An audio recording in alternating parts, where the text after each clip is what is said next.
সাইরা, তুমি রান্না করেছো?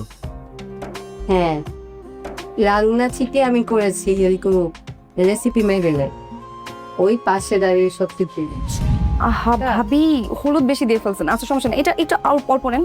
চামচটা কোথায়? এই যে হ্যাঁ এটা দেন। হ্যাঁ একটা চামচ, হ্যাঁ একটা চামচ পুরো। না না না না না না, একটা চামচে।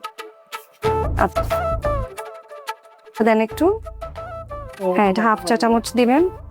আর কম, একটু কম, একটু কম। হা ভাবি আস্তে শোনেন, রান্না কিন্তু অনেক ধৈর্যের ব্যাপার। তাড়াহুড়া করলে কিন্তু রান্না হবে না, রান্না কিন্তু বাজে হয়ে যাবে। রান্না করা এটা একটা ধৈর্যের বড় পরীক্ষা। আবার মাখান সুন্দর করে। হ্যাঁ সবগুলোর মধ্যে এটার মধ্যে নেন একটু।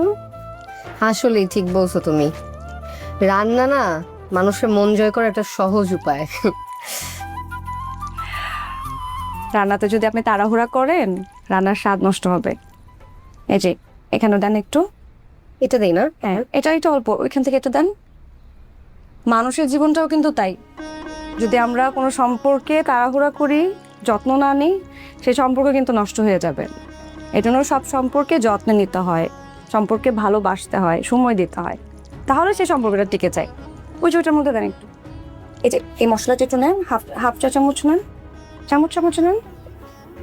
জানো, কখনো কখনো মনে হয় আমরা মানুষকে না বুঝেই খুব সহজে বিচার করে ফেলি। পরে বুঝতে পারি যে একটু ধৈর্য ধরলেই সম্পর্কটা বেঁচে যায়।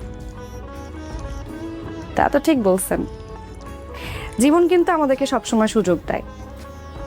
আমরাই আমাদের অহংকারের কারণে অনেক কিছু করতে পারি না, কিন্তু ক্ষমা করা, মানুষকে বুঝতে পারা, এটা কিন্তু